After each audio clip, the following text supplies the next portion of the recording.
يا أيها الذين آمنوا صلوا عليه وسلموا تسليما اللهم صل على سيدنا ونبينا وشفيعنا وقريبنا وحبيبنا ومحبوبنا وعزيزنا وسندنا ومولانا محمد معدن الجود والكرم وآله وبارك وسلم صلاة وسلاما عليك يا خاتم النبيين. عزیز دوستوں بزرگوں الحمدللہ درس قرآن مجید آپ کے سامنے جاری و ساری ہے، اور گزشتہ نشست کے اندر جو درس قرآن بیان ہوا اس کا عنوان تھا حضرت نوح علیہ السلام کی قوم کے حضرت نوح علیہ السلام پر اعتراضات. اور میں نے آپ کو بتایا تھا کہ 3 طریقے کے اعتراضات حضرت نوح علیہ السلام کی قوم نے آپ کے سامنے رکھے تھے. ان میں سے ایک جو اعتراض تھا وہ یہ بھی تھا کہ نوح علیہ السلام کے ساتھ جو رہنے والے ہیں وہ کوئی اچھا طبقہ نہیں ہے، وہ معاشرے کا نچلا اور غریب طبقہ ہے. اور دوسری بات کہ وہ نوح علیہ السلام کو یہ بھی کہا کرتے تھے کہ آپ ہمارے سامنے اس قوم میں آپ سے زیادہ بڑے لوگ موجود ہیں تو آپ نبوت کے دعوے دار کیسے بن گئے. تو انہوں نے کئی طرح کے اعتراضات کیے تھے، قرآن میں سے 3 کو مینشن کیا تھا. تو آج جو ذکر ہے وہ ان حالات کے بعد کی بات آ رہی ہے جب کفار پر اللہ کی پکڑ ہو. لیکن ہر چیز کا ایک وقت ہے. اعلیٰ حضرت امام اہل سنت مولانا شاہ احمد رضا خان رحمۃ اللہ علیہ نے ایک نعت لکھی ہے، لطف کام ہو ہی جائے گا، شاد ہر ناکام ہو ہی جائے گا. تو اس کا مقطع بڑا پیارا لگتا ہے. لکھتے ہیں کہ اے رضا ہر کام کا ایک وقت ہے، اے رضا ہر کام کا ایک وقت ہے، دل کو بھی آرام ہو ہی جائے گا، دل کو بھی آرام ہو ہی جائے گا. تو ہر چیز کا ایک وقت ہے. تو اللہ تعالیٰ ظالم کو بھی ایک وقت دیتا ہے. یہ اللہ تعالیٰ کی سنت ہے، اللہ تعالیٰ کا طریقہ ہے کہ ظلم کرنے والوں کو بھی اللہ مہلت دیتا ہے، وقت دیتا ہے تاکہ ان کے سامنے نشانیاں واضح ہو جائیں. لیکن فرعون کو اللہ تعالیٰ نے وقت دیا. کتنی سال اس کے اوپر کہتے ہیں کئی 100 سال تک تو اس کے سر میں معمولی سا درد بھی نہیں ہوا فرعون کے. حالانکہ وہ کتنا بڑا ظالم تھا، اپنی قوم کے اوپر قوموں سے ظلم اس نے نہیں کرا. اتنے بھاری ٹیکس اس نے لگائے گئے کہ اگر کوئی غریب شخص وہ ٹیکس ادا نہیں کر پاتا تو اس کو الٹا لٹکا دیا جاتا، اور صبح سے لے کے شام تک وہ بیچارہ الٹا لٹکا رہتا. کئی ایسے حکم دیے جو تاریخ میں نہیں ملتے. لیکن مفسرین لکھتے ہیں کہ کئی 100 سال تک، غالباً 300 یا 400 سال تک اس کے سر میں معمولی سے بھی درد نہیں ہوا. تو یہاں پر کیا کرے؟ یہ اللہ تعالیٰ کی طرف سے اس کو موقع تھا کہ وہ سمجھ جائے. ابو جہل نبی پاک صلی اللہ علیہ وسلم کو ستاتا رہا. اللہ نے اس کو کتنا موقع دیا، کتنے سالوں کا موقع دیا. تو ہر چیز کی مدت اور ہر چیز کے وقت. تو یہاں بات چل رہی تھی کہ نوح علیہ السلام کی جو قوم تھی، اس قوم کے جو ظالم سردار تھے وہ نوح علیہ السلام کے بڑے مخالف تھے. اور وہ یہ کہا کرتے تھے کہ آپ ہمارے سامنے ہیں اور آپ ہم سے بڑے کیسے ہو گئے. اور دوسرا ان کا اعتراض یہ تھا کہ آپ کے حق پر ہونے کی جو دلیل ہونی چاہیے تھی وہ یہ ہونی چاہیے تھی کہ ہم آپ کے ساتھ تو غریب ہو آپ. یعنی غریبوں کو کیا، یہ تو کسی کے ساتھ بھی ہو جاتا. اب دیکھیں بات آگے چلتی. اب اللہ تعالیٰ فرماتا ہے اللہ فرماتا ہے کہ اور نوح کی طرف وحی بھیجی گئی. وحی صرف انبیاء کے ساتھ خاص ہے. اور وحی کا مطلب ہوتا ہے اللہ تعالیٰ کا وہ پیغام، اللہ کا وہ میسج جو اللہ تبارک و تعالیٰ بذریعہ کسی فرشتے کے نبیوں کو کنوے کرتا ہے، کسی فرشتے کے ذریعے. اور وحی کے بہت سارے ذرائع ہوتے ہیں، لیکن جو سب سے اہم ذریعہ وہ یہ ہے کہ اللہ رب العزت ایک خاص فرشتے جن کا نام ہے روح الامین، جبریل امین، ان کے ذریعے اپنے خاص چنیدہ بندوں کو کوئی پیغام دیتا ہے، اس کو وحی کہتے ہیں. ورنہ وحی کے بہت سارے ذرائع. وحی کا ایک ذریعہ یہ بھی ہے کہ پردے کے پیچھے سے آواز آتا ہے. انبیاء سن لیتے ہیں پردے کے پیچھے سے، یا کوئی حجاب ہوتا ہے، کوئی آڑ ہوتی ہے، اس میں سے آواز ان کو سنا دی جاتی ہے. وحی کا ایک ذریعہ یہ بھی ہوتا ہے کہ اللہ تعالیٰ نبیوں کے دل میں بغیر کسی فرشتے کے ڈائریکٹ کوئی بات القا فرما دیتا ہے، وہ وحی ہوتی ہے. اسی طریقے سے نبیوں کا جو خواب ہوتا ہے وہ بھی وحی ہے. نبی خواب میں جو کچھ دیکھتے ہیں وہ بھی وحی ہے. اللہ کے خلیل حضرت ابراہیم علیہ السلام نے خواب میں دیکھا کہ اسماعیل علیہ السلام کو ذبح فرما ہے، تو یہ بھی وحی تھی. جب بھی آپ نے اس کی تکمیل کے لیے تمام انتظامات کی. تو اللہ تعالیٰ فرماتا ہے کہ ہم نے نوح کو وحی بھیجی. نوح وہی بھیجا. وہی کیا تھی؟ فرمایا انہو لن یؤمن من قومک، فرمایا کہ نوح تمہاری قوم میں مسلمان ہو جانے والوں کے علاوہ کوئی اور اب مسلمان نہیں ہوگا. جتنے مسلمان ہونے تو ہو گئے، اب کوئی بھی مسلمان نہیں ہوگا. یعنی اب کسی کا مسلمان ہونا محال ہے، محال ناممکن ہے. جیسے دو خداؤں کا ہونا محال ہے، ایسے ہی یہ بات بھی محال ہے کہ آپ جتنے بھی لوگ آپ پر ایمان لے کر آ چکے ہو ان کے علاوہ کوئی اور آپ پر ایمان نہیں. اب اللہ نے یہ کیوں بتایا؟ اس کا مقصد کیا؟ اس کا مقصد یہ تھا کہ ان کے عذاب کی تیاری کرنا شروع کرو. اب روئے زمین پر جتنے مسلمان ہوں گے وہ مسلمان، ان کے علاوہ کوئی بھی مسلمان اب ہونے والا نہیں. تو اس میں نوح علیہ السلام کو اشارہ تھا کہ اب ان کے لیے عذاب کی تیاری کرنا آپ شروع کر دیں. دیکھیں اس کے بعد اللہ تعالیٰ نے کیا فرمایا؟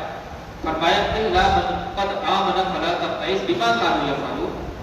اللہ نے فرمایا کہ تم اس پر غم نہ کھاؤ جو یہ کر رہے ہیں. ابھی آپ کو جتنی بھی اذیتیں دے رہے ہیں، جتنی تکلیفیں دے رہے ہیں، آپ نے اس کا غم نہیں کرنا، آپ بس عذاب کی تیاری کریں. یہ اللہ رب العزت نے واقعی فائنل میسج حضرت نوح علیہ السلام کو بھیجا. اب دیکھیں اگلی آیت میں اللہ فرماتا ہے، اب کشتی بنانے کا حکم دیکھیں کتنا خوبصورت انداز میں دیا. فرمایا وَاصْنَعِ الْفُلْكَ. دیکھیں فلک کا مطلب ہوتا ہے کشتی. عربی میں کشتی کو فلک کہتے ہیں. یہ جو ہمارے جو ہے نا کارگو جہاز وغیرہ سب پہ فلک کا اطلاق ہوتا ہے. بڑے بڑے شپ. دیکھیں اللہ کی قدرت کا کتنا بڑا شاہکار ہے. پانی کے اندر کوئی بھی چیز ڈالیں جتنی وزنی چیزوں کی بہ جائے گی. ہلکی چیز پانی کے لیول پر فلوٹ کرتی ہے، تیرتی ہے. لیکن اگر آپ کو بھاری پتھر اٹھا کے پانی میں ڈال دیں تو آپ کو نظر بھی نہیں آئے گا کہاں گیا. لیکن یہ اللہ کی قدرت کا ایک عجیب نظارہ ہے جو ہماری آنکھیں آئے دیتے ہیں.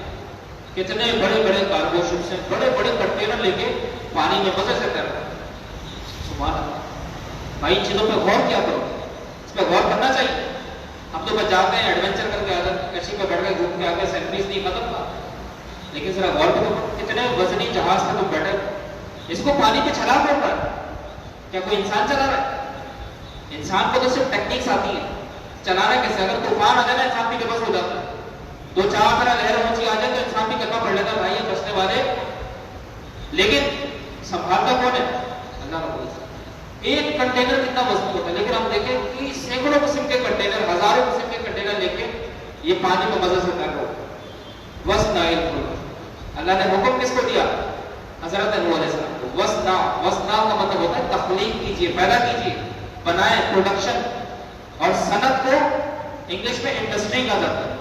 تو اس کا مطلب انڈسٹری، جو جہاز کی جو انڈسٹری ہے اس کو گویا کے بنانے کا حکم قرآن نے دیا.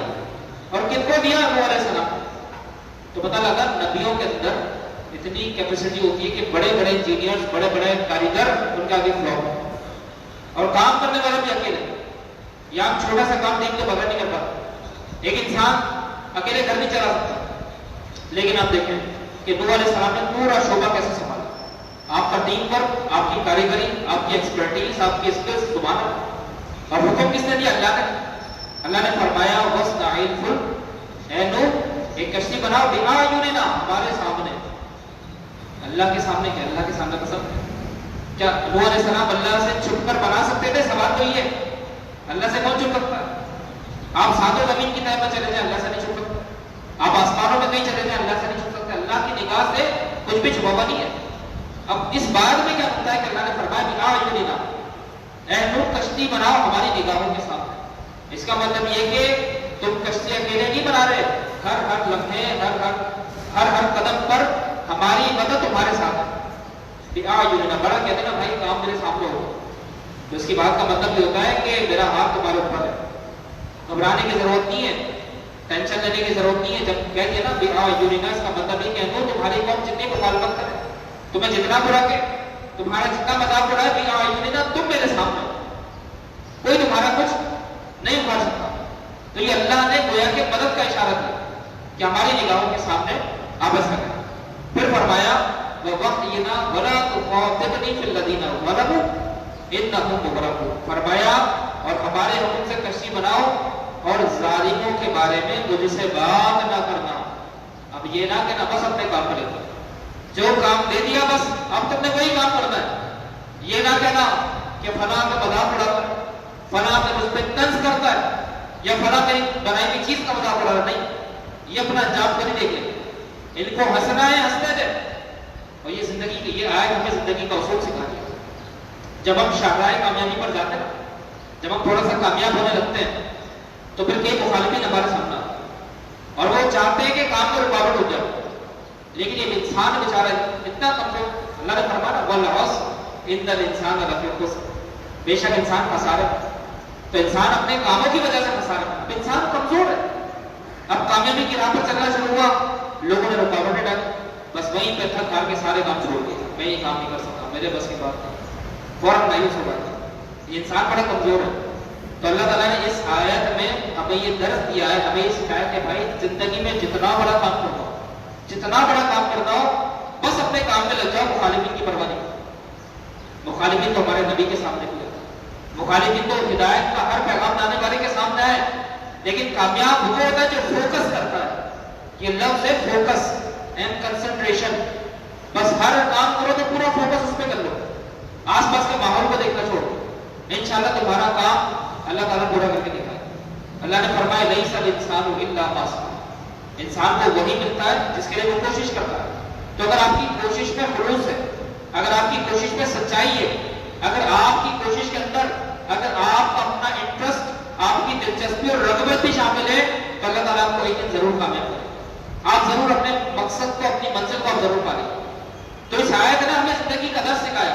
اور دیکھیں کئی آسان بات تھی کہ چاروں طرف نوح علیہ السلام کی بھیڑی ہے، چاروں طرف کوئی ایک بھی ساتھ نہیں ہے، ہزاروں کی قوم ہے، صرف 80 لوگ مسلمان ہیں. تو اگر وہ مل کے حملہ کر دیتے تو کیا نوح علیہ السلام کو خطرہ نہیں تھا؟ چاروں طرف سے حملہ کر دیتے کون بچاتا؟ لیکن نوح علیہ السلام کی ہمت اور جرأت اور آپ کے جہاد کو دیکھیں. اللہ نے آپ کو کیسا درس دیا کہ نوح اب ہم سے یہ نہ کہنا کہ فلاں نے کچھ کہہ دیا، بس اپنے کام میں لگتے رہو، اپنا کام آپ نے پورا کرنا. دیکھیں اللہ تعالیٰ فرماتا ہے اسی آیت انہم مغرقون، اللہ فرماتا ہے بے شک انہیں ضرور غرق کیا جائے گا. جو بھی آپ کی مخالفت کر رہے ہیں انہیں لازمی انہیں غرق کیا جائے گا. اب دیکھیں تفسیر روح البیان سے علامہ اسماعیل حقی رحمۃ اللہ علیہ بڑے مفسرین میں بڑا ایک مقام ہے. تو آپ اس آیت کی تفسیر میں لکھتے ہیں کہ مروی ہے کہ حضرت نوح علیہ السلام نے اللہ کے حکم سے ساج کے درخت، ساج درختوں میں کسی میں اس کی لکڑیاں زیادہ ہوتی ہیں، یہ لکڑی دار درخت ہوتا ہے اور اس کی لکڑی بڑی مضبوط ہوتی ہے. آپ ذرا نیٹ پہ لکھ کے سرچ کریں، ساج کے پتوں میں بھی بڑی شفا ہے. یہ درخت یہاں پر ہوتے نہیں، ایک الگ ماحول میں اگایا جاتا ہے. تو نوح علیہ السلام نے یہاں پر مفسر لکھتے ہیں کہ نوح علیہ السلام نے اللہ کے حکم سے جو ساج کے درخت ہوتے ہیں، ساج کے درخت بوئے. اور یہ بھی سنیں کتنے سال بوئے. علامہ اسماعیل حقی رحمۃ اللہ علیہ لکھتے ہیں 20 سال نوح علیہ السلام نے پودے بوئے. 20 سال آپ اندازہ کریں، پورا جنگل بنا دیا. 20 سال کو یہاں پر سا ہوتا ہے، بہت بڑا عرصہ ہوتا ہے. کتنا آپ نے 20 سال ہوتا ہے، پوری کلٹیویشن آپ دیکھیے. تو یہاں سے ایک نقطہ پتہ لگا کہ باغبانی کا حکم دینا یہ اللہ کا طریقہ ہے اور اللہ باغبانی کرواتا ہے. اللہ کو یہ پسند ہے، درخت اگانا، پھل لگانا، پودے لگانا، سبزیاں اگانا، یہ سب اللہ کو پسند ہے. اور دیکھیں نوح علیہ السلام نے شوق سے حکم پورا کیا تو پتہ لگا کہ بیج بونا، درخت بونا یہ انبیاء کرام کا بھی طریقہ ہے. اور آج ہم درختوں کو اکھاڑ لیں، جہاں پر موقع ملے درخت کو اکھاڑ لیں. یاد رکھیں درخت لگانا اللہ کو پسند ہے. نوح علیہ السلام نے 20 سال یہ شعبہ اختیار کیا. پھر اس کے بعد علامہ اسماعیل حقی رحمۃ اللہ علیہ لکھتے ہیں کہ اس عرصے میں اب دیکھیں ایک اور حیران کن بات آپ نے لکھی. کہنے لگے اس 20 سال کے عرصے کے اندر کسی کے ہاں کسی بچے کی ولادت نہیں ہوئی، کسی کے گھر میں بھی کسی بچے کی ولادت اس عرصے میں نہیں ہوئی. ہاں اب اس عرصے سے پہلے جو بچے پیدا ہو چکے تھے 20 سال میں بالغ ہو گئے. اور آپ کو پتا ہے کہ بلوغت حکم شرع کو اپنے اوپر اپلائی کرتی ہے، جو بالغ ہو جائے حکم شرع کی طرف آئے. تو جو بچے اس عرصے سے پہلے پیدا ہو چکے تھے ظاہر سی بات ہے 20 سال گزر گئے، اب وہ بالغ ہوئے.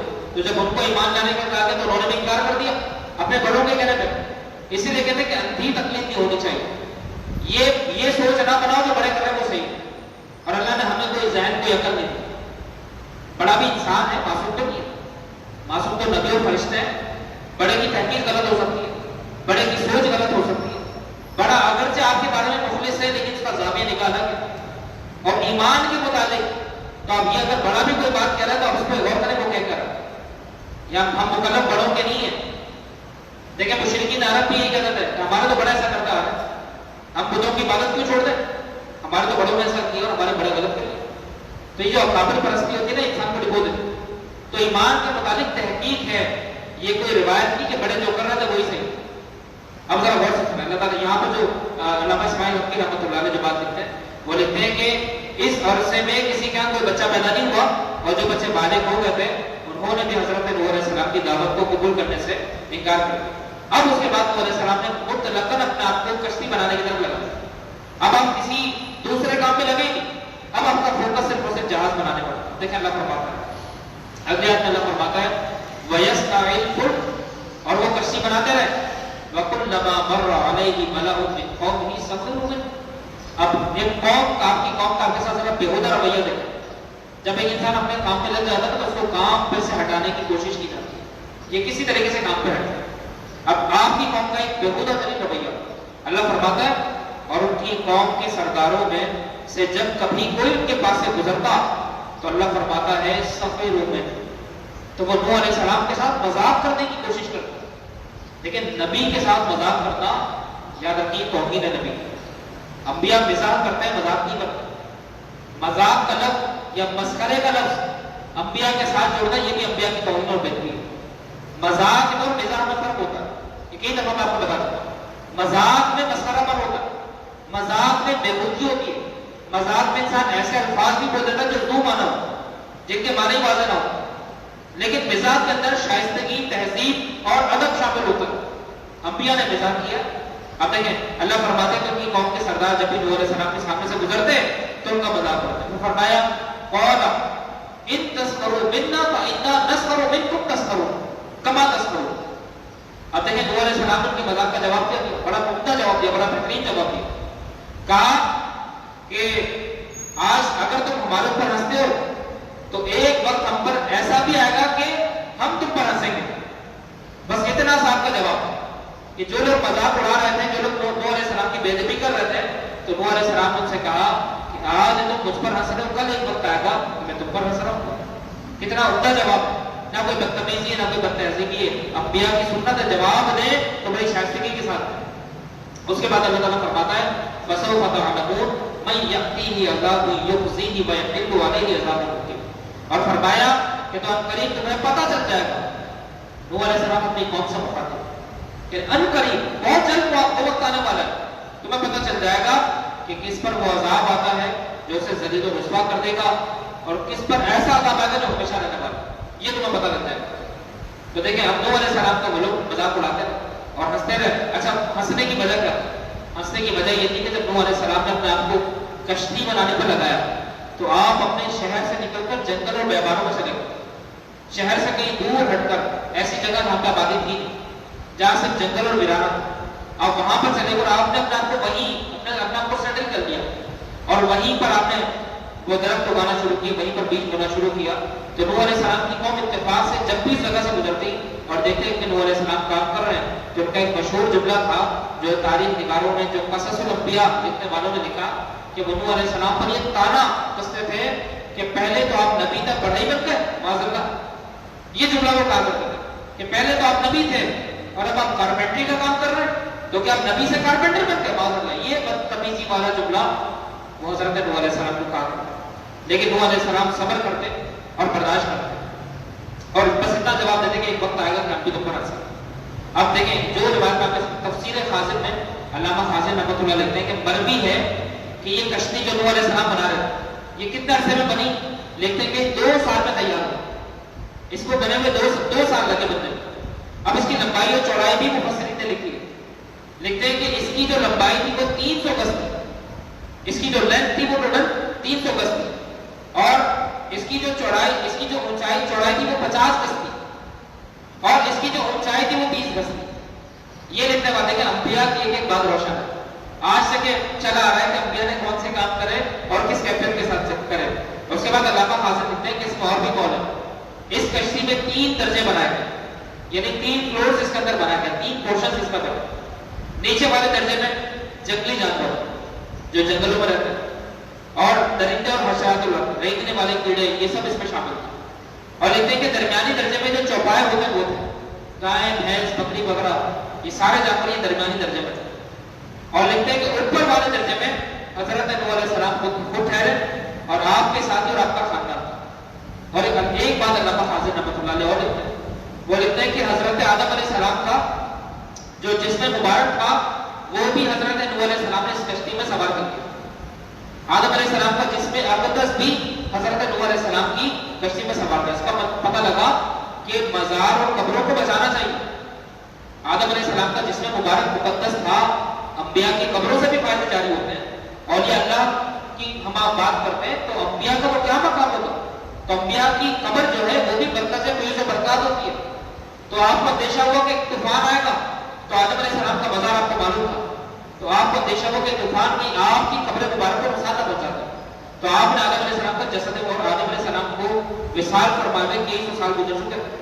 تو پتہ لگا کہ نبی پاک صلی اللہ علیہ وسلم کی جو حدیث ہے نا کہ قبر مٹی جو ہے وہ انبیاء کے جسموں کو نہیں کھاتی, مٹی پر حرام ہے. تو نوح علیہ السلام کی اس بات سے تاریخی بات سے اس بات کی تصدیق ہو جاتی ہے کہ آدم علیہ السلام کا جسم 100 سال تک بھی سلامت رہا. تو نوح علیہ السلام اس کو ساتھ لے کر آپ نے اپنے ساتھ کشتی میں رکھا اور وہ جسد مبارک آپ نے ایسی پلاننگ سے رکھا کہ جہاں پر آپ کا جسم مبارک تھا یعنی 2 پورشن بن کر, ایک طرف خواتین کا پورشن تھا اور ایک طرف مردوں کا, یعنی سپریشن ہو گئی. اور بیچ میں آدم علیہ السلام کا جو جسد مبارک ہے وہ رکھا اور دونوں طرف آپ نے سپریشن کر دی. اور آج ہماری کیا ہوتا ہے شادیوں میں مکس گیدرنگ, سارے کے سارے مرد اور خواتین کا اختلاف. ہم تو ہر جگہ یہ ماحول بناتے جا رہے ہیں. کو ایجوکیشن سسٹم بڑے بھرم سے کہتے ہیں, کو ایجوکیشن سسٹم. بھائی ذرا انبیاء سے سیکھو, انبیاء نے فرق رکھا ہے خواتین کے اندر, خواتین کی محفلوں میں اور مردوں کی محفلوں کے اندر. آج کا ہوتا ہے شادیوں میں جاتے ہیں بہت سے مرد ہوتے ہیں, تھوڑا انسان کو طریقہ ہونا چاہیے, سلیقہ ہونا چاہیے. اب کسی کے گھر کی تقریب ہے, اب اس نے اگر سپریشن نہیں کی تو اب جا کے ڈائریکٹ ایسی سیٹ پہ بیٹھے گی جہاں خواتین بیٹھے گی, ایسے کونے میں جا کے بیٹھے گے آس پاس 4 طرف خواتین ہے. ذرا شرم و حیا نام کی کوئی چیز نہیں ہوتی. تو انسان کو اس چیز کا باس رکھنا چاہیے. مردوں میں بیٹھنا ہے بھائی, مرد ہے نا تو مردوں کو بیٹھنا ہے, عورتوں میں جانے کی کیا ضرورت. اور جائیں گے ایسی جگہ ٹکٹ رکھیں گے جہاں پہ سارے نظارہ سب نظر آئے. بڑے افسوس کی بات. اور بڑے بڑے عمر کے لوگ ایسا کرتے ہیں. تو ذرا انسان کو وہ سرکار دو عالم صلی اللہ علیہ وسلم کی حدیث مبارک ہے کہ اپنے آپ کو پہلے تہمت سے بچاؤ, ایسے مقام سے بچاؤ جہاں تم پر تہمت لگے. ایسی جگہ نہ بیٹھو لوگ بولے ہیں کہ یہاں پہ کس لیے بیٹھے, یہاں پہ کیا کرنے کے لیے بیٹھے, ایسی جگہ نہیں بیٹھنا چاہیے. تو آپ پھر الگ ہٹ کے بیٹھے تاکہ کوئی آپ کو شک بھی نہ کرے. اب آپ جہاں ایسی جگہ جا کے بیٹھیں گے جہاں خواتین ہو تو پھر دوسرا یہ سمجھے گا کہ کسی وجہ سے بیٹھے, کوئی خاص وجہ ہو. اور ہمارے نبی اس چیز کا بڑا لحاظ کرتا ہوں. منقول ہے کہ ایک مرتبہ صحابی رات کے دل مکی سے گزر رہے تھے تو نبی کریم صلی اللہ علیہ وسلم کو انہوں نے دیکھا تو اللہ کے نبی کے ساتھ 2 خواتین پردے میں 2 خواتین. وہ صحابی تھے, انہوں نے دیکھا اللہ کے نبی تشریف فرما ہے اور کوئی ضروری کام ہوگا, وہ دیکھ کے گزر گئے. آپ کو معلوم ہے اللہ کے نبی نے ان کو پیچھے سے آواز دی, ان کا نام لے کے پکارا, پلٹ کے واپس آئے, جی یا رسول اللہ. اللہ کے نبی نے فرمایا تم جانتے کون نہیں؟ کہا کہ یہ میری فلاس ہو جائے اور یہ میری فلاس ہو جائے. انہوں نے ہاتھ جوڑ دیا, یا رسول اللہ مجھے معلوم ہے, مجھے یہ بات بتانے کی کیا ضرورت ہے. تو اللہ کے نبی نے کیا فرمایا؟ فرمایا کہ شیطان آدمی کے دل میں شک ڈال سکتا ہے. شیطان جو ہے نا آدمی کے دل میں شک ڈال سکتا ہے. وہ صحابی شرمندہ ہوتا ہے, یا رسول اللہ آپ کے بارے میں شک, آپ اللہ کے نبی ہیں, آپ امام کائنات ہیں, ایسا کیسے سوچ سکتے ہیں؟ لیکن اللہ کے نبی نے کہا نہیں, میں نے کہا پھر بھی بتا, پھر بھی بتا. تو نبی ہو کر وہ اتنا لحاظ رکھیں اور ہم امتی ہو کر ایسی جگہوں پہ بیٹھ جائیں, ایسے مقامات پر کوچنگ سینٹرز کی چھٹی بھی پتہ لڑکے نکلیں گی یہاں پر کہ کھڑے ہو کر بیٹھ جائیں تو سامنے والا کیا سمجھے گا. تو ایسی جگہ نہ کھڑے ہو جہاں تہمت, کوئی شراب کھانے کے باہر کھڑا ہو جائے تو گزرنے والے ہی بولے گا کہ بھائی ہو سکتا ہے یہ بھی کیا ہو سکتا ہے, ہمیں کیا پتا. تو ہم نام کو ایسی جگہ سے بچائیں. تو دیکھیں نوح علیہ السلام نے سپریشن رکھی. تفسیر خاصر میں لکھا ہے کہ آدم علیہ السلام کا جسد مبارک تھا اور بالکل درمیان میں تھا, ایک طرف خواتین کا پورشن تھا اور ایک طرف مرد نظر آتا. اور اس کے بعد دیکھتے ہیں کہ اور اسی سب سے اوپر نوح علیہ السلام نے کھانے کا تمام سامان آپ نے رکھ دیا اور پرندے بھی آپ نے اوپر کے درجے پہ رکھے. پرندے اڑتے تھے اور کی فضا میں جاتے پھر واپس آ کے کشتی پہ بیٹھ جاتے. دیکھیں نیک لوگوں سے جانور بھی مانوس رہتا ہے. ایک روایت میں یہ بھی آتا ہے کہ سانپ اور بچھو حضرت نوح علیہ السلام کے پاس آئے, 2 جانور ہیں زہریلے جانور. تو یہ دونوں آئے اور 2-3 اور کوئی جانور تھے, نام اسی روایت میں لکھے ہیں میرے سامنے. تو سانپ نے نوح علیہ السلام سے کہا کہ یا نبی اللہ ہمیں بھی سوار کر لیں, ہمیں بھی سوار کر لیں. تو نوح علیہ السلام نے کہا بھائی تم تو بوزی ہو, کسی کو ڈس دو کیا پتا. دیکھیں انبیاء سے نا ہر زبان بولنے والا ہم کلام ہو سکتا ہے. تو سانپوں کی بھی اپنی دنیا ہے, ان کی بھی زبانیں ہوتی ہیں, ہر جانور کی اپنی کمیونیکیشن ایک دنیا ہے. تو سانپوں نے کہا کہ یا نبی اللہ آپ ہم سے گھبرائیں گے, ہم آپ کو اس بات کی ضمانت دیتے ہیں کہ جب تک ہم آپ کے ساتھ کشتی میں سوار رہیں گے نا تو ہم کسی کو ڈسیں گے نہیں، کسی کو ڈس نہیں ماریں گے۔ تو نوح علیہ السلام نے پھر ان کی بات مانی، اور جب انہوں نے ضمانت دی تو پھر آپ نے سانپوں کو بھی سوار کیا۔ اور دیکھیں بقائے دنیا کے لیے یہ ان چیزوں کا وجود بھی ضروری ہے، اللہ نے کوئی چیز بیکار نہیں بنائی۔ نبی پاک صلی اللہ علیہ وسلم کی ایک حدیث ہے کہ جہاں پر چھپکلی دیکھو اس کو ایک نشانے میں مار دو، اور جس نے ایک نشانے میں چھپکلی کو مارا اس کو دگنا ثواب۔ یہ حدیث کا مفہوم ہے۔ اب اس کا یہ مطلب نہیں کہ دنیا سے چھپکلیوں کی نسلوں کو مٹا دو، یہ مطلب نہیں چھپکلیوں کی ساری نسلوں کو ختم کر دو، برباد کر دو، ایسا کوئی مطلب اس کا یہاں مطلب یہ کہ موتی جانور ہے، اگر خدا نہ خاصا گھر میں کچھ پک رہا ہو، چولہا جلا ہو اور یہ اوپر سے گر جائے، اس کا زہر پھیل جائے گا، موت ہو سکتی ہے۔ تو اس سے اپنا کو بچاؤ، اللہ نے اس کا وجود رکھا ہے، پیدا کیا۔ ایسے ہر رینگنے والے جانور، چینٹیاں آپ دیکھیں، چینٹیاں بسا اوقات موزی بن جاتی ہیں، انسان کو کاٹ بھی لیتی ہیں، کبھی کبھار گھر میں بہت زیادہ چونٹیاں ہو جاتی ہیں۔ تو ہر چیز، لیکن یہ بھی آپ دیکھیں کہ چونٹیاں بہت ساری چیزوں کو لے بھی جاتی ہیں۔ کوئی اگر مرا ہوا کوئی جانور پڑا ہے اس کو چونٹیوں کا پورا لشکر آ کر لے جاتا ہے۔ تو اللہ نے ہر چیز کسی نہ کسی مقصد کے تحت بنائی۔ اللہ نے فرمایا اما حسبتم انما خلقناکم عبثا، کیا تم یہ سمجھتے ہو کہ ہم نے تم کو بیکار بنایا؟ نہیں، ہم نے تمہیں بیکار نہیں بنایا۔ بنانے کا ایک بڑا مقصد، اللہ نے کسی مخلوق کو بیکار نہیں بنایا۔ آپ کو کئی دفعہ ایک باتیں سنا چکا ہوں کہ ایک مرتبہ موسیٰ علیہ السلام نے دیوار پر چھپکلی کو رینگتے ہوئے دیکھا، تو اللہ سے پوچھا یا اللہ یہ تم نے چھپکلی کیوں بنائی ہے، تم نے چھپکلی کیوں بنائی ہے؟ تو اللہ رب العزت کی طرف سے جواب آیا، اے کلیم کچھ دیر پہلے چھپکلی نے ہم سے پوچھا یا اللہ موسیٰ کو کیوں بنایا، موسیٰ کو کیوں بنایا؟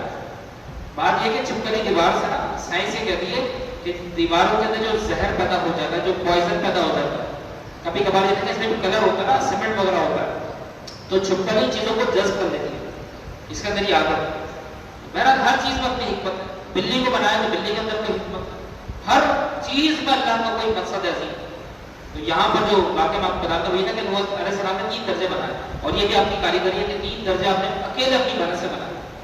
اس کے بعد اللہ نے فرمایا اگلی آیت میں اللہ تعالیٰ فرماتا ہے، آیت نمبر 40، حتی اذا جاء امرنا وفارت النور قل نحمل فيها من كل زوجين اثنين واهلك الا من سبق عليه القول ومن آمن وما آمن معه الا قليل۔ اللہ فرماتا ہے یہاں تک کہ جب ہمارا حکم آ گیا، عذاب کا جب حکم آ گیا اور تنور بننے لگا، تو ہم نے ہر جنس میں سے نر اور مادہ کا ہر چیز میں سے ایک ایک جوڑا، اور جن پر عذاب کی بات پہلے طے ہو چکی تھی ان کے سوا اپنے گھر والوں کو رہنے ایمان کو کسی میں سوال کرنے کا حکم دیا، اور ان کے ساتھ تھوڑے لوگ ایمان لائے۔ تو منقول ہے کہ صرف اور صرف 80 لوگ حضرت نوح علیہ السلام پر ایمان لائے۔ اچھا وہ جو تنور کی بات ہے، تنور تو وہ ہوتا ہے جو روٹی والا ہوتا ہے، جس میں روٹیاں وہ بناتا ہے، ایک پورا گڑھا ہوتا ہے، اس کے اندر وہ روٹی کو چپکا دیتا ہے تو وہ بن جاتی ہے، سک جاتی ہے، تو اسے تنور کہتے ہیں۔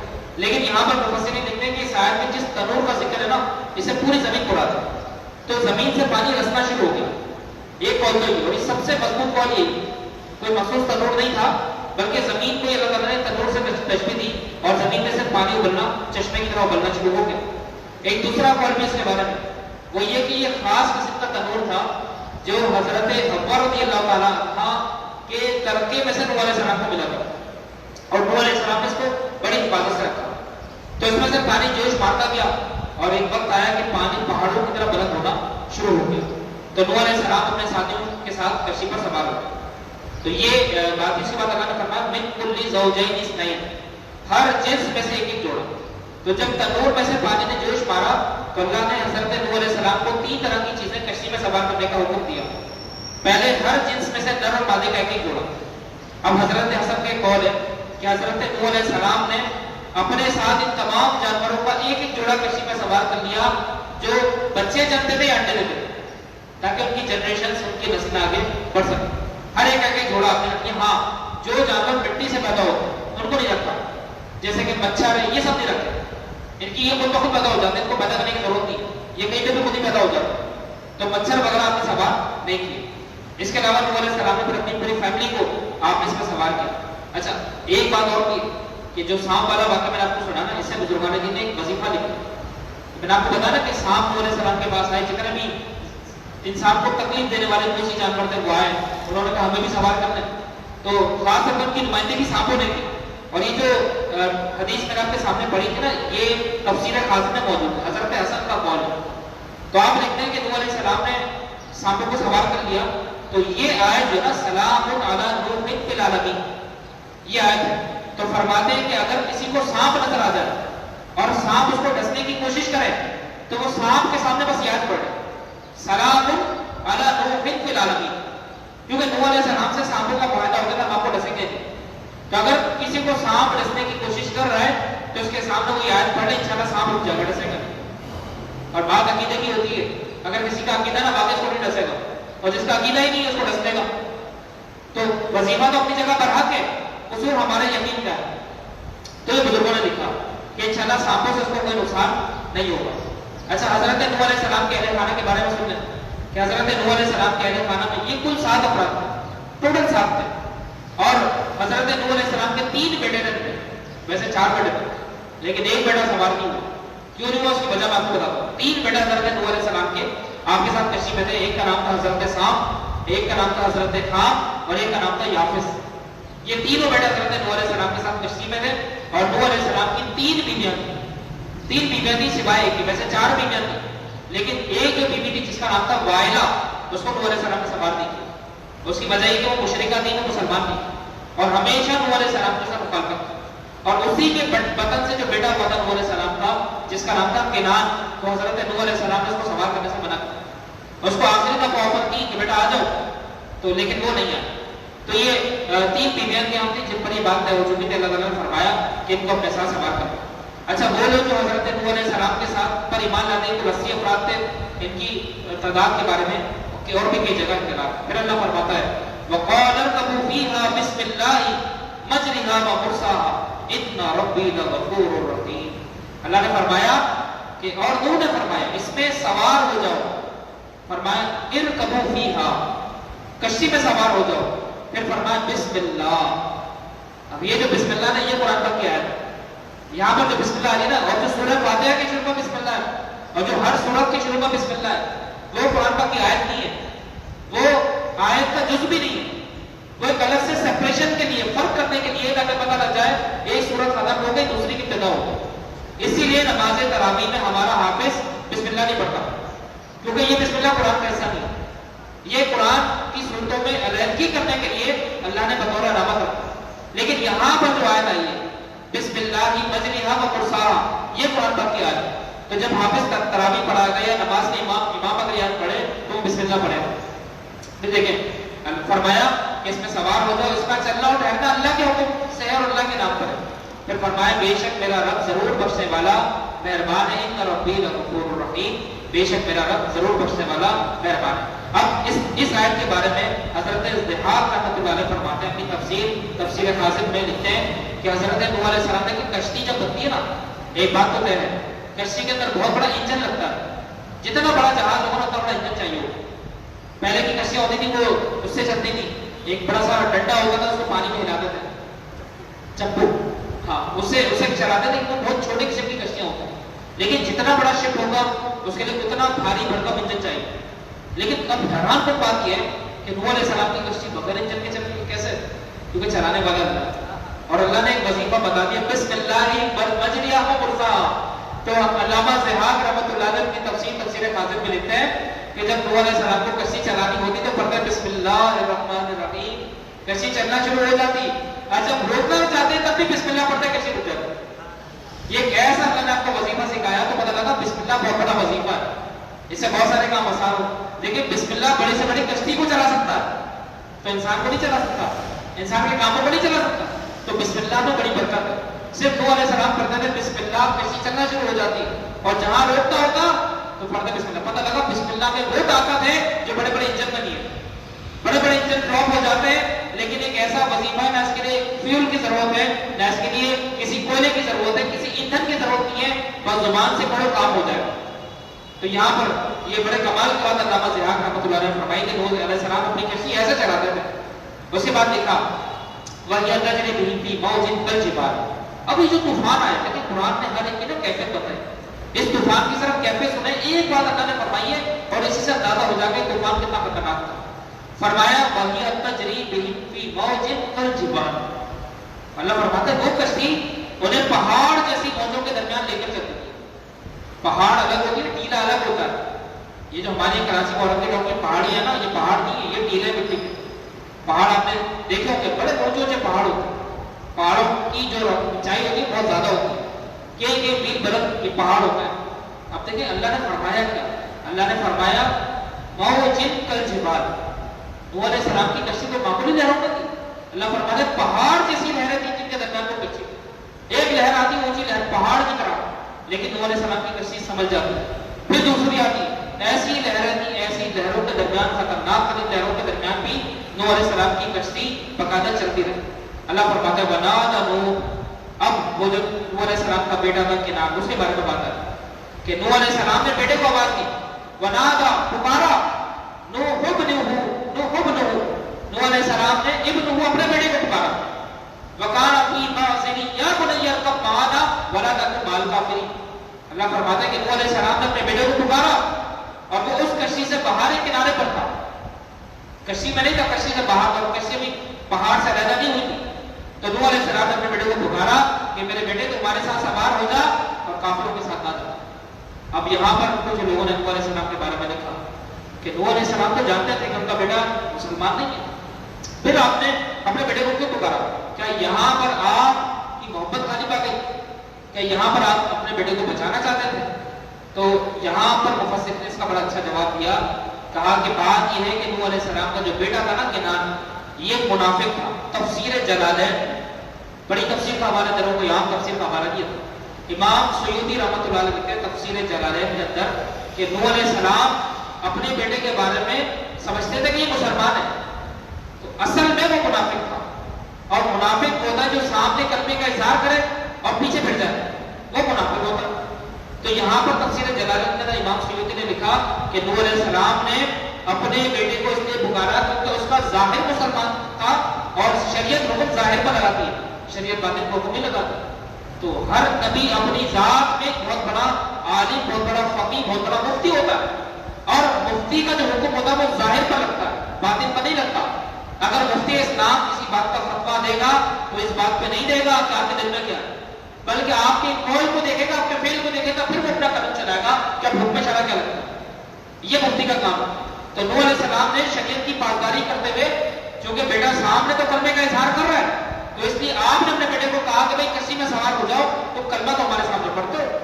تو چونکہ وہ منافق تھا اس لیے نوح علیہ السلام نے کہا. لیکن ایسا نہیں ہے کہ جس طرح اور کفار غرق ہو گئے تو ان کو تو غرق ہونے دیا آپ نے اور اپنے بیٹے کو بلا لیا. ایسا نہیں ہے. حکم شرع ہمیشہ ظاہر پر لگتا ہے. تو نوح علیہ السلام نے اپنے بیٹے کو پکارا اور اس کو آواز دی، لیکن اس نے کہا کہ میں پہاڑ کے کنارے پر ہوں اور میں بچ جاؤں. اب آیت نمبر 43 اللہ فرماتا ہے قال صحاب الى جبل يعصمني من الماء قال لا عاصم اليوم من امر الله الا من رحم وحال بينهما الموج فكان من المغرقين. اللہ فرماتا ہے کہ بیٹے نے کہا کہ میں بھی کسی پہاڑ کی پناہ لے لیتا ہوں، مجھے وہ پانی سے بچا لے گا. لیکن اللہ پہ بھروسہ نہیں کیا، پہاڑ پہ بھروسہ کیا. پہاڑ کو گویا کہ خود بنا دو، کہا کہ میں پناہ لے لیتا ہوں. فرمایا آج اللہ کے عذاب سے کوئی بچانے والا نہیں مگر وہی بچائے گا جس پر وہ رحم فرمائے. یہ نوح علیہ السلام کا جواب تھا.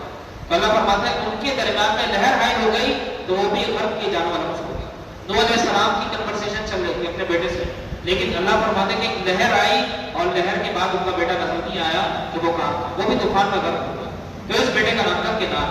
اب دیکھیں آیت نمبر 44 میں اللہ فرماتا ہے وَقِيلَ يَا أَرْضُ ابْلَعِي مَاءَكِ وَيَا سَمَاءُ أَقْلَعِي وَغِيضَ الْمَاءُ وَقُضِيَ الْأَمْرُ وَاسْتَوَتْ عَلَى الْجُودِيِّ وَقَالَ بُعْدًا لِلْقَوْمِ الظَّالِمِينَ. اب طوفان تو تھم گیا، طوفان ختم ہو گیا. اب جو زمین پر اتنا پانی تھا یہ خشک کیسے ہوا؟ تو یہ بھی قرآن نے بتایا. اللہ فرماتا ہے اور حکم فرمایا گیا اے زمین یا ارض، اے زمین ابلعی ماءک، اپنا پانی نگل جا، اپنے پانی کو خشک کر دے، اس کو نگل دے. زمین سے پانی باہر آتا تو پتہ لگا پانی زمین کے اندر ہے. اس لیے آپ جتنی بوری کے گھروا لیں، کنویں کھدوا لیں، پانی نکلتا زمین میں سے. اور زمین میں کتنا پانی اللہ نے رکھا ہے، ذرا سوچیں کہ اس زمین کے پانی نے بہت بڑا طوفان برپا کر دیا تھا. تو سوچیں اللہ نے زمین میں کتنے راز رکھے ہیں، زمین میں اللہ نے کتنی وسعت، کتنا حجم اور کتنی کیپیسٹی رکھی.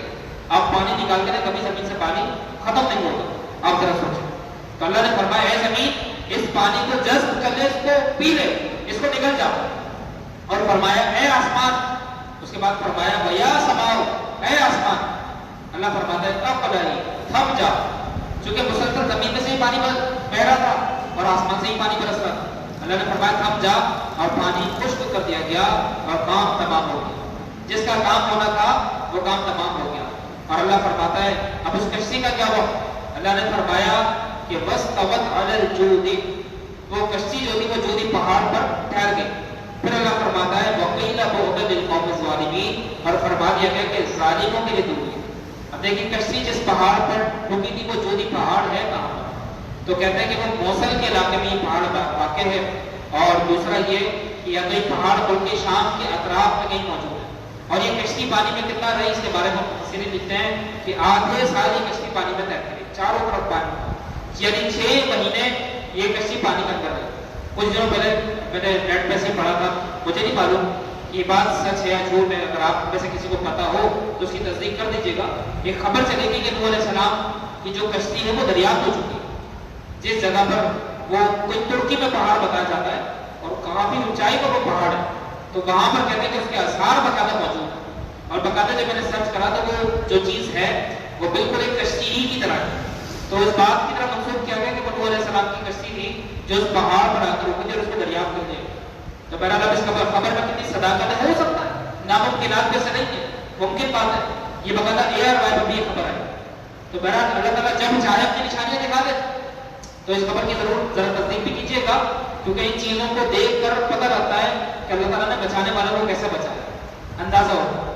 اب دیکھیں کچھ آیتیں رہ گئی اس کی. آیت نمبر 44 پر ہمیں 2-4 آیتیں اللہ تعالیٰ فرماتا ہے وَنَادَى نُوحٌ رَبَّهُ فَقَالَ رَبِّ إِنَّ ابْنِي مِنْ أَهْلِي وَإِنَّ وَعْدَكَ الْحَقُّ وَأَنْتَ أَحْكَمُ الْحَاكِمِينَ. اب یہاں نسبت کی بات ہو رہی ہے، نسبت کی بات ہو رہی ہے. لیکن نسبت 2 طرح کی ہوتی ہے. ایک ہے ہمارا جو نسبی تعلق ہوتا ہے نا کسی سے، ہمارے والد ہیں، ہماری اولاد ہے، ہمارے خون کے رشتے ہیں، یہ ہمارے نسبی رشتے ہوتے ہیں. اور ایک ہوتے ہیں ہمارے دینی رشتے، روحانی رشتے، جیسے کہ ہمارا نبی پاک صاحب الاولاد صلی اللہ علیہ وسلم سے، ایسے ہی ہمارا بزرگان دین اولیاء کاملین سے. یہ ایک رشتہ عقیدت ہے جو مذہبی اور جو دینی تعلق ہے. تب کس رشتے کو ترجیح دی جائے گی؟ قرآن یہ اصول بتاتا ہے.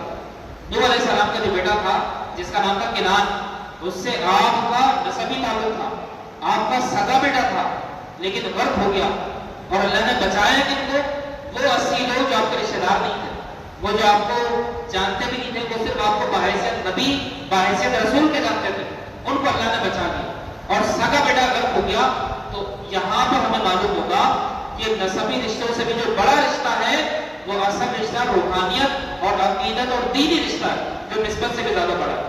آپ ذرا اندازہ کریں. اسی لیے پتہ لگا کہ پیر کا جو رشتہ ہوتا ہے، پیر و مرشد کا رشتہ، یہ اپنے والدین سے بھی زیادہ بڑا ہے. اس کی وجہ یہ ہے کہ پیر آپ کو اللہ سے ملاتا ہے، آپ کا تزکیہ نفس کرتا ہے، آپ کا تصفیہ نفس کرتا ہے، اور پھر آپ کو اللہ سے ملاتا ہے. اور والدین آپ کی کفالت کرتے ہیں، آپ کو پالتے ہیں، بڑا کرتے ہیں، آپ کی ضروریات پوری کرتے ہیں. اور آپ کی جو روحانی اور دینی ضروریات ہیں وہ آپ کا شیخ اور آپ کا مرشد پورا کرتا ہے.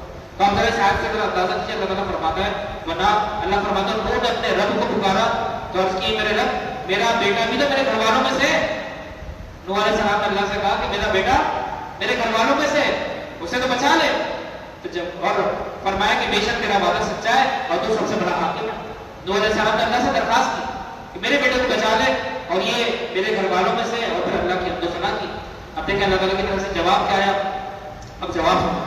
قال یا نوح انه ليس من اهلك انه ليس من اهلك. اے نوح یہ آپ کے اہل میں سے ہے ہی نہیں.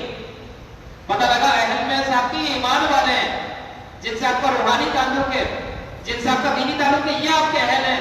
آپ کا اپنا سگا بیٹا آپ کے اہل میں سے نہیں، کیونکہ وہ آپ کے ایمان ہی نہیں لاتا. فرمایا لیس من اہلک، وہ آپ کے اہل میں سے نہیں ہے، آپ کے خاندان میں سے نہیں ہے. انه عمل غیر صالح، کس وجہ سے؟ اس کے اعمال آپ جیسے نہیں ہیں، وہ اس کے عمل جو ہے وہ غیر صالح ہیں، وہ نیک عمل نہیں ہے. تو پتہ لگا خاندانی قرابت سے زیادہ روحانی قرابت ہوتی ہے، روحانی رشتے زیادہ مضبوط ہوتے ہیں. اور نبیوں کے لیے یہ عیب نہیں کہ ان کی اولادوں میں کوئی اگر براہ راست ہٹ جائے، نبیوں کے لیے کوئی عیب نہیں.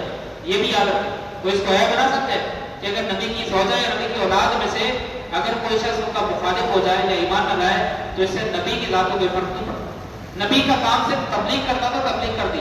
اب پہلے اگر ایمان لے کر نہ آئے تو کوئی اس میں کوئی بڑی بات نہیں. ہوتا ہے ایک کہاوت آپ نے سنی ہوگی کہ ولی کے گھر میں شیطان، شیطان کے گھر میں ولی. اللہ تعالیٰ چاہے تو ایک ایسا انتہائی بگڑا ہوا شخص جو شیطان ہو اس کے گھر میں اللہ تعالیٰ نیک و صالح اولاد پیدا کرتا ہے، اور اللہ چاہے تو ایک ولی کے گھر میں شیطان کو پیدا کرتا ہے، اس کی اولاد شیطان ہوتا ہے. ایسا ہو سکتا ہے. آپ دیکھ لیجیے حضرت امیر معاویہ رضی اللہ تعالیٰ عنہ صحابی رسول ہیں اور بڑے اکابر صحابہ میں سے ہیں. ملک شام کی فتوحات، کئی فتوحات آپ نے کی، کفار کے خلاف بڑے بہادری سے آپ نے مقابلہ کیا. آپ اللہ کے ولی اور صحابی، ہر صحابی اللہ کا ولی ہے، لیکن آپ حضرت امیر معاویہ کی جو اولاد ہے یزید، اس کو آپ دیکھ لیں، وہ ایک نمبر کا شیطان.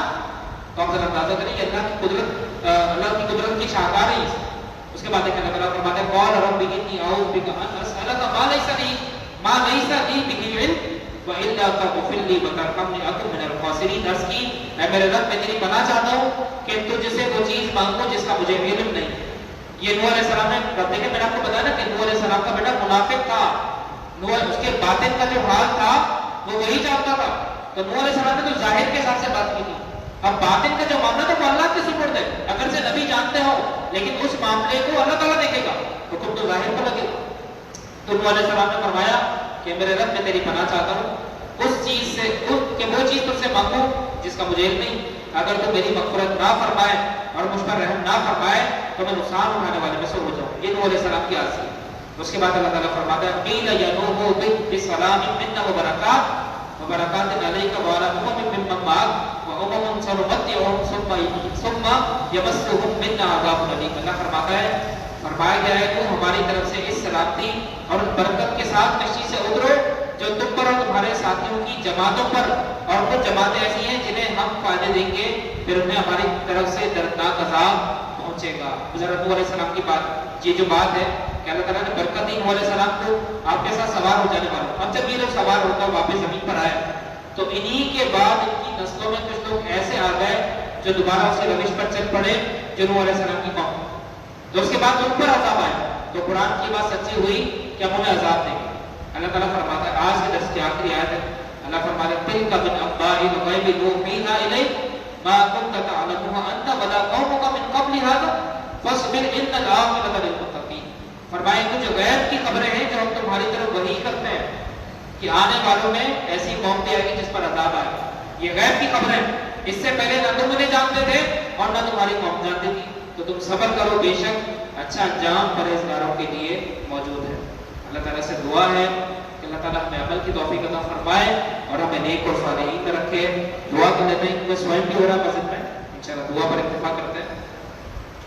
بسم اللہ الرحمن الرحیم الحمد للہ رب العالمین والعاقبۃ للمتقین والصلاۃ والسلام علی سید الانبیاء والمرسلین وعلی آلہ واصحابہ اجمعین. یا اللہ یا رحمن یا رحیم، یا اللہ درس قرآن اپنی بارگاہ میں قبول فرما.